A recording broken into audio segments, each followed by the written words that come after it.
আসসালামু আলাইকুম। আজকের ক্লাসে আমি নিউমেরিক্যাল মেথডসের গুরুত্বপূর্ণ একটা টপিক ইরর অ্যানালাইসিস অর্থাৎ ইরর ডিসকাশন এই টপিকটা নিয়ে আলোচনা করব। এই ক্লাসটি স্পেশালি কম্পিউটার সায়েন্স স্টুডেন্টদের জন্য, যারা ইউনিভার্সিটি লেভেলে কম্পিউটার সায়েন্স নিয়ে পড়াশোনা করছো তারা কোনো না কোনো সেমিস্টারে এই কোর্সটি অবশ্যই পাবে। নিউমেরিক্যাল মেথড এই কোর্সটির উপর আজকে আমাদের প্রথম ক্লাস। এই লেকচারটিতে আমরা ইরর অ্যানালাইসিসের যাবতীয় টপিক কভার করব এবং ইউনিভার্সিটি লেভেলে একাডেমিক পর্যায়ে কী ধরনের কোয়েশ্চেন এই অধ্যায় থেকে এসে থাকে সেগুলোর কিছু এক্সাম্পল দেখব। অ্যাকচুয়ালি ইরর অ্যানালাইসিসটা আমরা কেন করে থাকি? প্রত্যেকটা নাম্বারের একটা এক্সাক্ট ভ্যালু থাকে আর একটা অ্যাপ্রক্সিমেট ভ্যালু থাকে। সাপোজ পাই একটা নাম্বার, এই নাম্বারের একটা এক্সাক্ট ভ্যালু আছে। এক্সাক্ট ভ্যালু হচ্ছে 3.141592654, কিন্তু আমরা ক্যালকুলেশনের সময় এই এত বড় একটা ভ্যালু কখনোই ইউজ করি না। এই ভ্যালুটার পরিবর্তে আমরা অ্যাপ্রক্সিমেট ভ্যালু ইউজ করে থাকি। যেরকম আমরা স্কুল লাইফে পায়ের জন্য 3.1416 ভ্যালুটা ইউজ করতাম। এটা কিন্তু পায়েরই একটা অ্যাপ্রক্সিমেট ভ্যালু, কিন্তু যেহেতু এক্সাক্ট ভ্যালু হচ্ছে এটা আর আমরা ইউজ করতেছি অ্যাপ্রক্সিমেট ভ্যালু এটা, অনেকেই এখানে 3.1416 না ইউজ করে 3.14159 এটাও ইউজ করতে পারে, বা 92 এর পরিবর্তে 93ও ইউজ করতে পারে। এটাও কিন্তু পায়ের অ্যাপ্রক্সিমেট ভ্যালু, পায়ের এক্সাক্ট ভ্যালু না। তো যেহেতু আমরা পায়ের এক্সাক্ট ভ্যালুটা ইউজ করছি না, সেই জন্য আমরা যখন ক্যালকুলেশন করি সেই ক্যালকুলেশনের মধ্যে একটা ইরর দেখা দেয়। সেই ইররটা ফাইন্ড করাই হচ্ছে আমাদের এই ইরর অ্যানালাইসিস অর্থাৎ ইরর ডিসকাশন এই চ্যাপ্টারটার মূল লক্ষ্য। এখন বিষয় হচ্ছে এই ইররটা আমরা কিভাবে ফাইন্ড করব। এখানে এক্সাক্ট ভ্যালু একটা দেওয়া আছে আর আমি অ্যাপ্রক্সিমেট ভ্যালু নিচ্ছি আরেকটা, এখানে একটা এখানে একটা।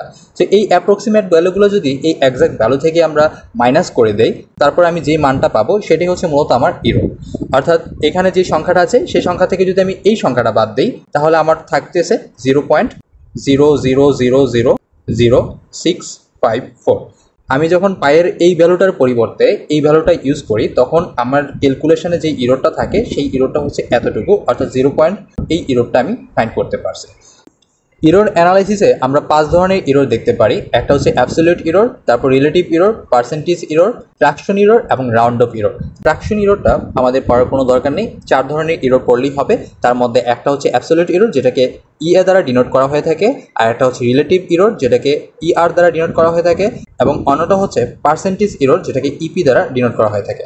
এর পাশাপাশি আরেকটা ইরর আছে রাউন্ড অফ ইরর, সেটা মূলত এই অ্যাবসলিউট ইররের একটা প্রকার। এখন এই অ্যাবসলিউট ইরর, রিলেটিভ ইরর এবং পার্সেন্টেজ ইরর সেটা আমরা কিভাবে বের করতে পারি? অ্যাবসলিউট ইরর বলতে যেটাকে আমরা বুঝি সেটা হচ্ছে কোনো সংখ্যার এক্সাক্ট ভ্যালু থেকে অ্যাপ্রক্সিমেট ভ্যালু মাইনাস করার পর যেই ইররটা পাওয়া যায় সেটাই হচ্ছে মূলত অ্যাবসলিউট ইরর। আর রিলেটিভ ইরর ফাইন্ড করার সূত্র হচ্ছে অ্যাবসলিউট ইররকে এক্সাক্ট ভ্যালু দ্বারা ভাগ করলেই আমরা রিলেটিভ ইরর পেয়ে যাই। আর রিলেটিভ ইররের সাথে যদি আমরা 100 গুণ করে দেই তাহলে আমরা পার্সেন্টেজ ইরর অর্থাৎ ইপি পেয়ে যাই। তাহলে প্রথমে আমরা যেই ক্যালকুলেশনটা করেছি সেই ক্যালকুলেশনের ক্ষেত্রে অ্যাবসলিউট ইরর কোনটা হবে?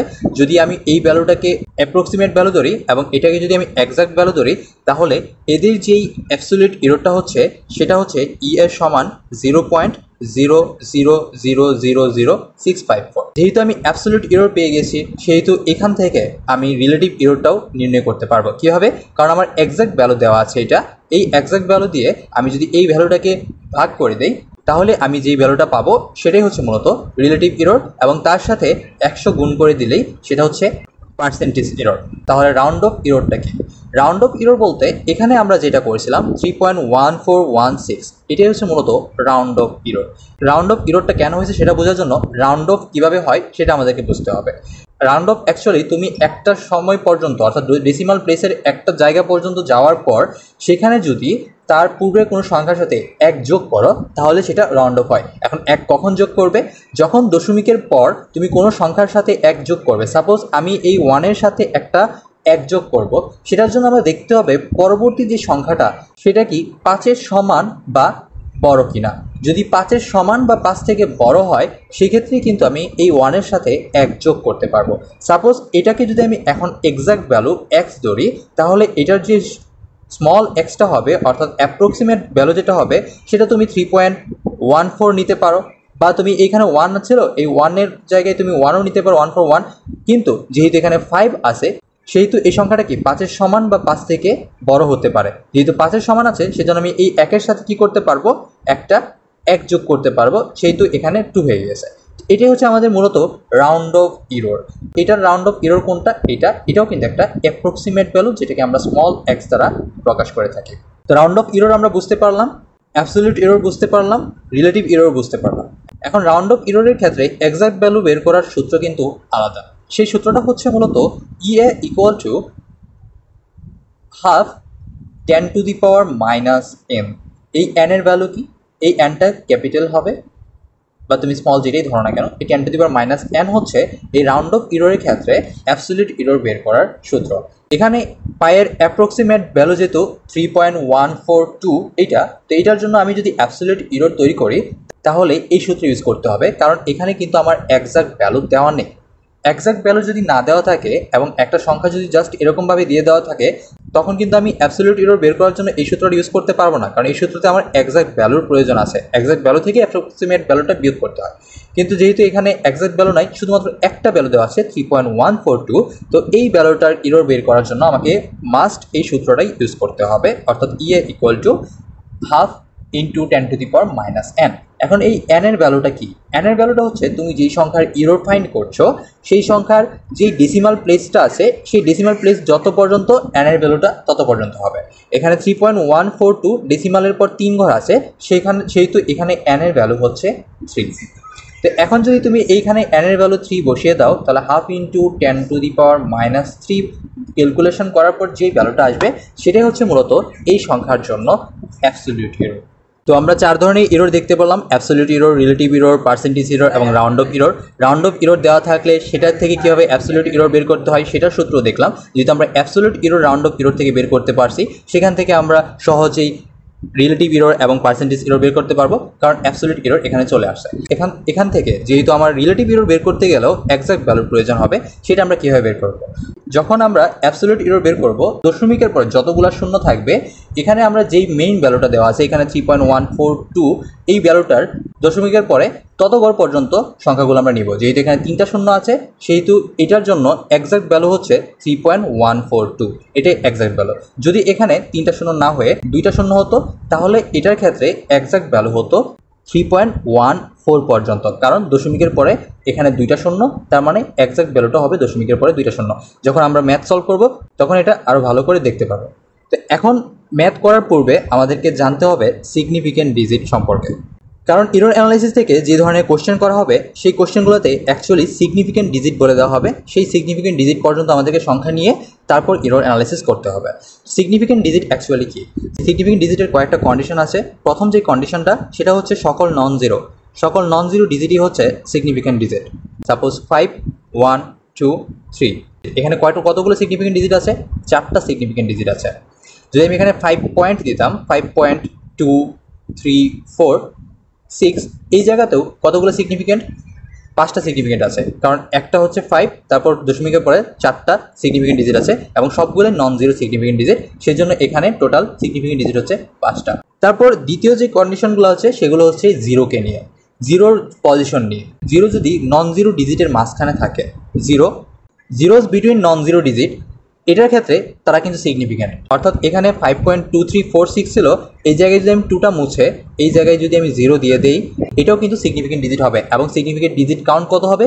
5ই হবে, কারণ এই জিরোটা 2টা নন জিরো ডিজিটের মাঝখানে আছে।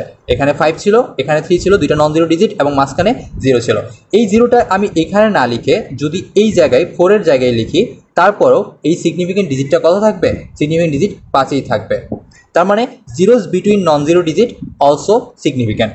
3 নম্বর কন্ডিশনটা হচ্ছে zeros after non zero digit sometime significant. এখানে সামটাইম সিগনিফিকেন্ট বলতে বোঝাচ্ছে যে কিছু কিছু সময় সিগনিফিকেন্ট হয়, আবার কিছু কিছু সময় সিগনিফিকেন্ট হয় না। কিন্তু তোমার এত কিছু চিন্তা করার দরকার নেই, যখনই কোনো নন জিরো ডিজিটের পরে 0 থাকবে সেটাকে তোমরা সিগনিফিকেন্ট ধরে নিবা। অর্থাৎ এখানে যদি আমি 6টা না রাখি, এই জায়গাতে আমি একটা 0 দিলাম, এই ক্ষেত্রেও আমার সিগনিফিকেন্ট ডিজিট কিন্তু 5টাই, কারণ 0 আছে কোথায়?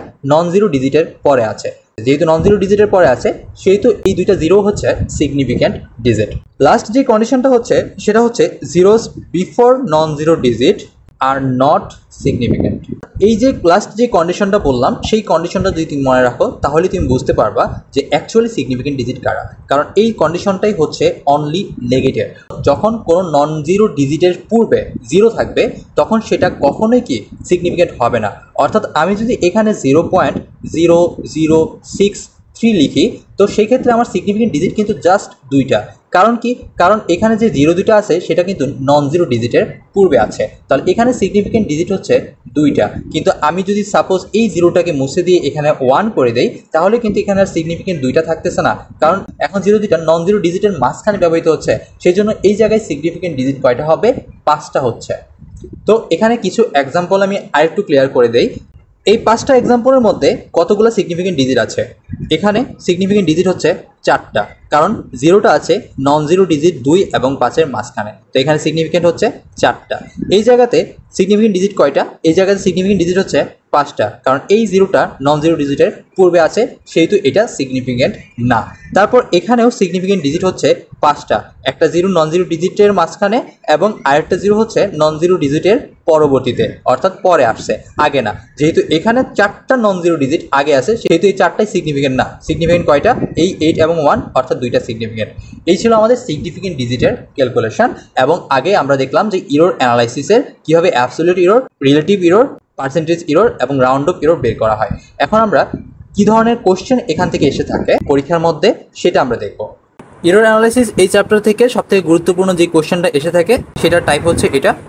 এখানে যে কোশ্চেনটা দেওয়া আছে সেখানে বলা হয়েছে s equal to √11 √21 plus √31 to 5 significant digits and also find its absolute error, percentage error এবং রিলেটিভ এরর।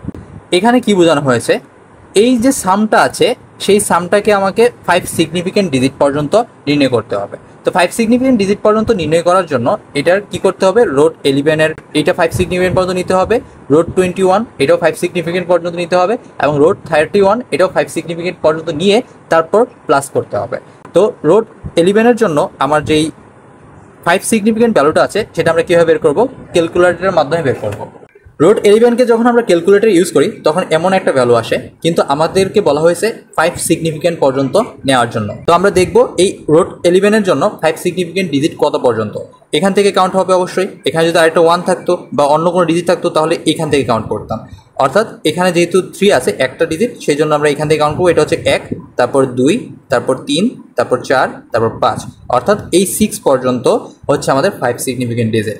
এর পরবর্তী যে সংখ্যাটা আছে সেটা হচ্ছে আমাদের 2, যেটা 5-এর থেকে ছোট, সেই জন্য এই 6-এর সাথে আমার কোনো কিছু অ্যাড করতে হবে না।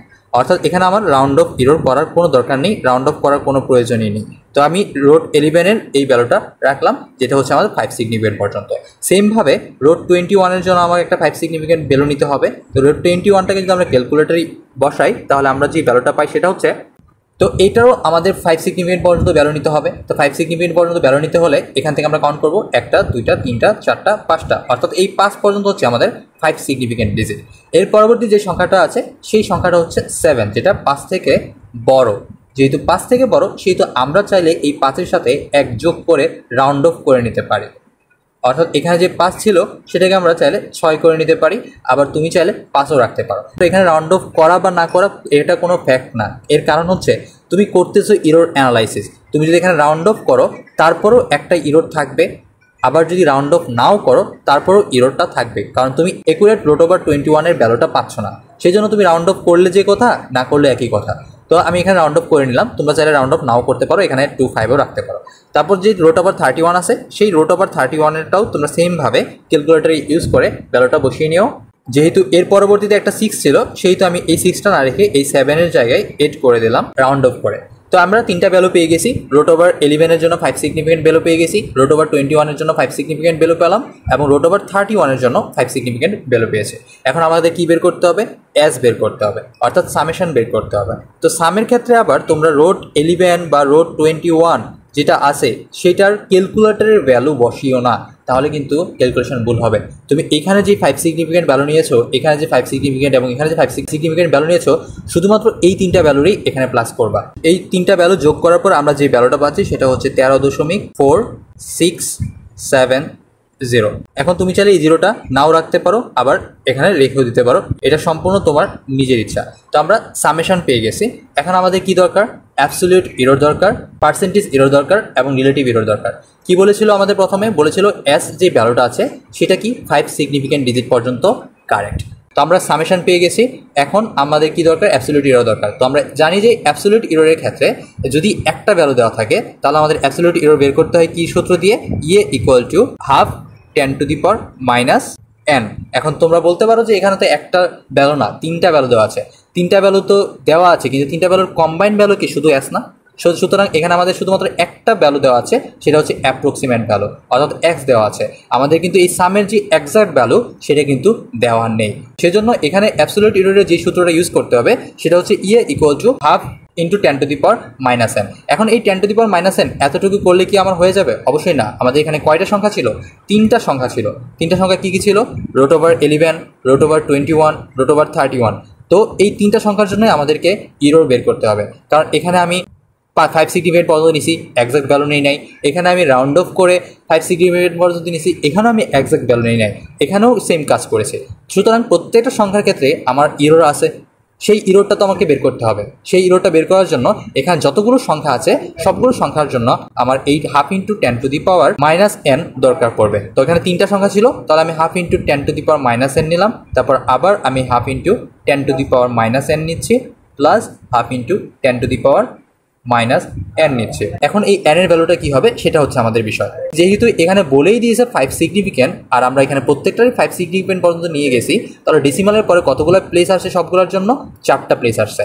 যেহেতু 4টা প্লেস, সেহেতু n এর ভ্যালু কত হবে? 4 হবে প্রত্যেকটার জন্য। সেই জন্য আমরা এখানে n এর জায়গায় কিসের ভ্যালু বসিয়ে দেবো? 4 বসিয়ে দেবো। মনে রাখবে আমরা কিন্তু এই ভ্যালুটার জন্য n এর ভ্যালু বসাচ্ছি না, কারণ এইটা আমাদের সাম। এখন এটা হচ্ছে একটা অ্যাপ্রক্সিমেট ভ্যালু। এই অ্যাপ্রক্সিমেট ভ্যালুটা থেকে আমরা একটা এক্সাক্ট ভ্যালু অর্থাৎ ক্যাপিটাল X বের করব। এটার কাজ কিন্তু আমাদের এতটুকুই। কিন্তু এই ক্যাপিটাল X অর্থাৎ এক্সাক্ট ভ্যালু বের করতে গেলে আমাদের অ্যাবসলিউট এরর বের করতে হবে। এখন অ্যাবসলিউট এরর কাদের বের করতে হচ্ছে? এদের এই তিনটা সংখ্যার অ্যাবসলিউট এরর বের করতে হচ্ছে। সেই জন্য তিনটা সংখ্যার জন্য আমরা এই হাফ ইন্টু 10⁻⁻n এই সূত্রটা ইউজ করছি, এবং n এর ভ্যালু হিসাবে আমরা নিয়েছি কোনটা?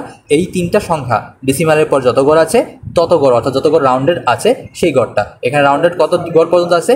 4 ডেসিমাল পর্যন্ত আছে। সেই জন্য আমরা n এর ভ্যালু 4 নিয়েছি। তারপর তোমরা এটা ক্যালকুলেশন করো, ক্যালকুলেশন করার পর যে ভ্যালুটা পাবা সেটা হচ্ছে 0. তো এইটাই হচ্ছে আমাদের অ্যাবসলিউট এরর। কার অ্যাবসলিউট এরর? এই যে এখানে যে আমরা সংখ্যাগুলো বের করছি প্রত্যেকটা কম্বাইন করে এই সংখ্যাটা বের হয়েছে না, তো এই সংখ্যার অ্যাবসলিউট এরর হচ্ছে আমাদের এটা। এখন বলবা যে আপনি কিছুক্ষণ আগে বললেন যে এই যে অ্যাবসলিউট এররগুলো আমরা বের করছি এই সংখ্যাগুলোর জন্য। হ্যাঁ, আমরা এই সংখ্যাগুলোর জন্য আলাদাভাবে আমরা অ্যাবসলিউট এরর এখানে বের করছি। বের করার পর আবার কি প্লাস করে দিয়েছি না? প্লাস করে দেওয়ার কারণটা কি? প্লাস করে দেওয়ার কারণ হচ্ছে এই সামেশনের অ্যাবসলিউট এরর বের করা। তো এটার অ্যাবসলিউট এরর আমাদের বের হয়ে গেছে। তো যেহেতু অ্যাবসলিউট এরর বের হয়ে গেছে, এখান থেকে আমরা সহজেই এক্সাক্ট ভ্যালুটাও বের করতে পারি। সেটা কি হবে? আমরা পূর্বেই দেখে এসেছি অ্যাবসলিউট এররের দশমিকের পরে যে শূন্যগুলো থাকে, যতগুলো শূন্য থাকে, অ্যাপ্রক্সিমেট ভ্যালুর দশমিকের পরে ততগুলো পর্যন্তই কারেক্ট হয়। যেহেতু এখানে 3টা শূন্য আছে, তাহলে আমাদের এখানে যে অ্যাপ্রক্সিমেট ভ্যালুটা ছিল সেই ভ্যালুর কত পর্যন্ত কারেক্ট হবে বলো তো? 13.467। আবার এখানে তোমরা কাউন্ট করো না, এই 0 থেকে কাউন্ট করে এখানে 4টা 0 হিসাব করে এখানে 4টা সংখ্যা নিয়ে নিলে তাহলে কিন্তু হবে না। কাউন্টটা হবে সবসময় দশমিকের পরে। এখানে দশমিকের পরে 3টা সংখ্যা ছিল, তার মানে এখানে দশমিকের পরে কত করে পর্যন্ত কারেক্ট হবে? দশমিকের পরে 467 পর্যন্ত কারেক্ট হবে। তার মানে এক্সাক্ট ভ্যালু x = হচ্ছে 13.467। এক্সাক্ট ভ্যালু বের হয়ে গেছে। যেহেতু এক্সাক্ট ভ্যালু বের করে ফেলছি, অ্যাবসলিউট এরর বের করে ফেলছি, সেহেতু স্বাভাবিকভাবে আমরা রিলেটিভ এরর এবং পার্সেন্টেজ এরর নির্ণয় করতে পারবো। রিলেটিভ এরর সূত্র হচ্ছে EA/X। তো E এর ভ্যালু কত? E এর ভ্যালু হচ্ছে 0.00015 ডিভাইডেড বাই এক্সাক্ট ভ্যালু কত? এক্সাক্ট ভ্যালু হচ্ছে 13.467। এটা ক্যালকুলেশন করলে আমাদের যে ভ্যালুটা আসে সেটা হচ্ছে, এরপর আরও সংখ্যা আছে সেটা দরকার নেই। এখানে 3 আছে, এই 3টাকে আমি যদি রাউন্ড করে দিই, রাউন্ড করে এখানে আমি 4ও করে দিতে পারি।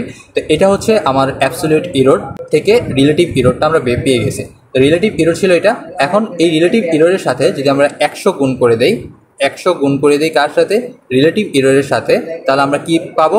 পার্সেন্টেজ এরর পাবো। অর্থাৎ এখান থেকে 2টা শূন্য কমে যাবে, 0.00114%। এটাই হচ্ছে আমাদের পার্সেন্টেজ এরর। এই পুরো অঙ্কের সলিউশন হচ্ছে এটা। প্রথমে যে সামেশনটা দেওয়া আছে বলা হয়েছে সেই সামেশনটা 5 সিগনিফিকেন্ট পর্যন্ত কারেক্ট। সেই জন্য আমরা এখানে যে সংখ্যাগুলো দেওয়া আছে প্রত্যেকটা সংখ্যার জন্য 5 সিগনিফিকেন্ট পর্যন্ত ভ্যালু নিয়েছি। ভ্যালু নেওয়ার পর সেটা যোগ করে আমরা সামেশনটা পেয়ে গেছি। যেহেতু সামেশন পেয়ে গেছি, এখন আমাদের অ্যাবসলিউট এরর দরকার, কারণ এখানে আমাদের বলে দিয়েছে অ্যাবসলিউট এরর, রিলেটিভ এরর এবং পার্সেন্টেজ এরর বের করতে হবে। তো অ্যাবসলিউট এরর বের করার জন্য আমরা কি করছি, প্রত্যেকটা সংখ্যার জন্য আলাদাভাবে অ্যাবসলিউট এরর বের করছি এবং n এর ভ্যালু ধরছি 4, কারণ কি প্রত্যেকটা সংখ্যা রাউন্ডেড টু 4 ডেসিমাল, এর জন্য n এর ভ্যালু 4 ধরে প্রত্যেকটা সংখ্যার জন্য অ্যাবসলিউট এরর বের করছি এবং সেটাকে কি করে দিয়েছি, প্লাস করে দিয়েছি, কারণ প্লাস করে দেওয়ার পর আমরা কি পেলাম, এই সামেশনের জন্য অ্যাবসলিউট এরর পেলাম। এখন আমাদের কি করতে হবে, এক্সাক্ট ভ্যালু বের করতে হবে, কারণ এক্সাক্ট ভ্যালু যদি আমরা বের না করতে পারি তাহলে ইয়ার অর্থাৎ রিলেটিভ এরর আমরা বের করতে পারবো না। তো সেহেতু এক্সাক্ট ভ্যালু বের করার জন্য আমরা কি দেখব, এইখানে যে অ্যাবসলিউট এররটা ছিল সেই অ্যাবসলিউট এররের দশমিকের পরে কতগুলো শূন্য আছে, 3টা শূন্য আছে, যেহেতু দশমিকের পরে 3টা শূন্য আছে সেই জন্য এখানে আমরা যে ভ্যালুটা পেলাম সেই ভ্যালুটাও দশমিকের পরে 3 ঘর পর্যন্তই কারেক্ট হবে, অর্থাৎ 4, 6, 7 পর্যন্ত কারেক্ট হবে। সেজন্য এটার যে এক্সাক্ট ভ্যালু যেটা ছিল সেটা ছিল কি 13.467 এবং জিরোটা আমরা এমনিতেই বাদ দিয়ে দিয়েছি, আগেও বাদ যেত। যদি সাপোজ এখানে জিরো নাও থাকতো তাও কি আমাদের এক্সাক্ট ভ্যালু এটাই হতো। এখন এক্সাক্ট ভ্যালু পেয়ে গেলাম, অ্যাবসলিউট এরর পেয়ে গেছি, সেহেতু রিলেটিভ এরর বের করা আমাদের জন্য একদম ইজি। সেটা হচ্ছে কি অ্যাবসলিউট এররকে এক্সাক্ট ভ্যালু দিয়ে ভাগ করে দিলে যেটা পাবো সেটা, এবং সেটার সাথে যখন আমরা 100 গুণ করব তখনই আমরা পেয়ে যাচ্ছি, এটাই হচ্ছে আমাদের অ্যাজ ডিজায়ার্ড আনসার। এটা ছিল একটা ক্যাটাগরি কোশ্চেন। আরেকটা কোশ্চেন হচ্ছে, if the number 5.365489 is correct to 5 significant digits then find absolute error, percentage error এবং রিলেটিভ এরর। এখানে জাস্ট একটা সংখ্যা দেওয়া আছে, সেই সংখ্যাটাকে বলা হয়েছে কারেক্ট টু 5 সিগনিফিকেন্ট। তো এটা আমরা কীভাবে লিখবো, প্রথমে আমরা আনসারে গিভেন নাম্বার দিয়ে এই নাম্বারটা লিখে ফেলবো, তারপরে লিখবো but this number is correct to 5 significant. যেহেতু 5 সিগনিফিকেন্ট কারেক্ট সেটাকে আমরা পি দিয়ে ডিনোট করব, অর্থাৎ পি ইকুয়াল টু লিখে এই সংখ্যাটার 5 সিগনিফিকেন্ট পর্যন্ত লিখবো। 5.365489 যেটা, এটা 5 সিগনিফিকেন্ট পর্যন্ত কত, 4 পর্যন্ত, রাইট? তো এই 4টাকে আমরা 5 করে দিতে পারি, অর্থাৎ রাউন্ড করে দিতে পারি। 5.3654 ছিল, এটাকে আমরা 5 করে দিলাম। তো এখন কি এটা 5 সিগনিফিকেন্ট পর্যন্ত কারেক্ট ছিল বলে আমরা সংখ্যাটা 5 সিগনিফিকেন্ট পর্যন্ত নিয়ে নিলাম। এখন আমরা এই যে ভ্যালুটা পেয়ে গেছি, এই ভ্যালুটা কিন্তু আমাদের একটা অ্যাপ্রক্সিমেট ভ্যালু। কোনটার, এই যে ভ্যালুটার, এই ভ্যালুটার কারেক্ট ছিল 5 সিগনিফিকেন্ট, এখন সেখান থেকে এটার অ্যাপ্রক্সিমেট ভ্যালু এটা নিয়ে নিলাম। এই অ্যাপ্রক্সিমেট ভ্যালুটা থেকে এখন আমাদের কি বের করতে হবে, অ্যাবসলিউট এরর বের করতে হবে, রিলেটিভ এরর বের করতে হবে এবং পার্সেন্টেজ এরর বের করতে হবে। তো এটা থেকে যদি আমরা অ্যাবসলিউট এরর বের করি তাহলে আমাদের কোন সূত্রটা ইউজ করতে হবে, যেহেতু একটাই সংখ্যা সেহেতু আমাদের এখানে ই এর ইকুয়াল টু, অর্থাৎ অ্যাবসলিউট এরর হচ্ছে half into 10 to the power minus n। এই n এর ভ্যালু কত হবে, এই সংখ্যাটা রাউন্ডেড যত ডেসিমাল পর্যন্ত আছে সেইটা, রাউন্ডেড ডেসিমাল প্লেস এটার কত পর্যন্ত আছে, 4 ডেসিমাল পর্যন্ত আছে। সো এখানে n এর ভ্যালু হবে 4। যেহেতু n এর ভ্যালু 4 হলো, তো এটার ক্যালকুলেশন করলে আমরা যে ভ্যালুটা পাবো সেটা হচ্ছে 0.00005, অর্থাৎ 4টা 0। সো আমরা অ্যাবসলিউট এরর পেয়ে গেলাম। তো অ্যাবসলিউট এরর থেকে এক্সাক্ট ভ্যালু অর্থাৎ x আমরা কীভাবে বের করবো, তো এক্সাক্ট ভ্যালু বের করার জন্য এখানে যে অ্যাবসলিউট এররটা পেলাম সেই এররটার দশমিকের পর যতগুলো শূন্য আছে ততগুলো শূন্য পর্যন্ত এখানে যে ভ্যালুটা আছে সেই ভ্যালুর ডেসিমাল প্লেসগুলো কারেক্ট হবে, অর্থাৎ এখানে 4টা শূন্য আছে, সুতরাং এই পি এর 4 দশমিক স্থান পর্যন্ত কারেক্ট হবে। তার মানে এখানে পি যে ভ্যালুটা ছিল সেই ভ্যালুটাই হচ্ছে মূলত এক্সাক্ট ভ্যালু। এর আমরা এক্সাক্ট ভ্যালু পেয়ে গেলাম, অ্যাবসলিউট এরর পেয়ে গেলাম। তাহলে আমাদের ইআর অর্থাৎ রিলেটিভ এরর এবং পার্সেন্টেজ এরর বের করাও আমাদের জন্য একদম ইজি হবে। তো তোমরা নিজেরাই এটা করে নিও। ইআর হচ্ছে ইএ ডিভাইডেড বাই এক্স আর ইপি হচ্ছে ইয়ার ইন্টু 100। তো তোমরা এটা নিজেরাই ক্যালকুলেশন করে নিও, করে কমেন্টে আনসারটা দিয়ে দিও। এখন লাস্ট যে ক্যাটাগরি কোশ্চেনটা সেটা হচ্ছে, if an x value of pi is 3.1428571 and let exact value is 3.145926 find absolute, relative and percentage error। এখানে ছোট হাতের x দিয়ে কি বোঝানো হচ্ছে, approximate value of pi. Approximate value of পাই কত দেওয়া আছে, 3.142857 এবং লেট এক্সাক্ট ভ্যালু ধরে নেওয়া হয়েছে কত, 3.145926। সুতরাং এখানে আমাদের x আছে, স্মল x আছে। তো এখানে আমরা কোন সূত্রটা ইউজ করব অ্যাবসলিউট এররের জন্য, কারণ আমাদের find just absolute error, relative error and percentage error বের করতে বলছে। তো আমরা অ্যাবসলিউট এরর নর্মালি যেই সূত্রটা আমরা প্রথমেই দেখে এসেছিলাম, যেটা হচ্ছে exact value minus approximate value, সেটা এখানে আমি এক্সাক্ট ভ্যালু অফ এক্স এবং approximate value of small extra বসিয়ে দিলাম। তো এইখানে দেখো এই ভ্যালুটা থেকে এই ভ্যালুটাকে কিন্তু বড় দেখা যাচ্ছে, কারণ এখানে 3.141 আর এখানে 3.142, তার মানে বিয়োগ করলে অবশ্যই মাইনাস ভ্যালু আসতো। সেই জন্যই মূলত অ্যাবসলিউট এররের ক্ষেত্রে তোমরা একটা জিনিস খেয়াল রাখবা, এটা কিন্তু মডুলাস। এটা কিন্তু মডুলাস, অর্থাৎ এর ভিতরে মাইনাস থাকুক বা প্লাস থাকুক, আলটিমেটলি যেই ভ্যালুটা আসবে সেটা কিন্তু পজিটিভই আসবে। তো এটার যদি আমরা অ্যাবসলিউট এরর বের করি তাহলে এর যে ভ্যালুটা আসবে সেটা হচ্ছে 0 পয়েন্ট। তো এটা আমাদের অ্যাবসলিউট এরর চলে আসলো। এখন অ্যাবসলিউট এরর যেহেতু এটা আসছে, তার পাশাপাশি এখন আমরা রিলেটিভ এররটাও ইজিলি বের করতে পারবো। সেটা হচ্ছে কি absolute error divided by exact value. Absolute error হচ্ছে 0.00126, আর এক্সাক্ট ভ্যালু কোনটা? এক্সাক্ট ভ্যালু হচ্ছে এইটা। তো এখানে আমরা এক্সাক্ট ভ্যালুটা বসিয়ে দেবো 3.1415926। ক্যালকুলেশন করার পর যে ভ্যালুটা আসবে সেটা হচ্ছে 0.0004025। এটা হচ্ছে আমাদের রিলেটিভ এরর। তাহলে এখন এখানে পার্সেন্টেজ এরর কী হবে? Percentage error E P equal to হচ্ছে 100 ইন্টু ইয়ার। তো 100 ইন্টু ইয়ার করলে এখান থেকে 2টা শূন্য কমে যাবে, তো 0.04025 এবং একটা লাস্টে পার্সেন্টেজ হবে। তো আমাদের ইয়ার ফাইন্ড হয়ে গেছে, ইপি ফাইন্ড হয়ে গেছে এবং ইয়ে ফাইন্ড হয়ে গেছে। তো আমাদের আনসারটা এখানেই শেষ। এই 3 ধরনের কোশ্চেনই মূলত এরর অ্যানালাইসিস থেকে ইউনিভার্সিটির একাডেমিক এক্সামগুলোতে এসে থাকে। আশা করি এই চ্যাপ্টারের যাবতীয় টপিক তোমাদের কাছে ক্লিয়ার হয়েছে। যদি কোনো প্রকার কনফিউশন থেকে থাকে তাহলে অবশ্যই কমেন্টে জানাবে, আমি রিপ্লাই দেওয়ার চেষ্টা করব। ধন্যবাদ এতক্ষণ পাশে থেকে সম্পূর্ণ ক্লাসটি করার জন্য। দেখা হবে নিউমেরিক্যাল মেথডের নতুন একটি ক্লাসে নতুন একটি টপিক নিয়ে। সে অবধি সুস্থ থাকো, ভালো থাকো, আল্লাহ হাফেজ।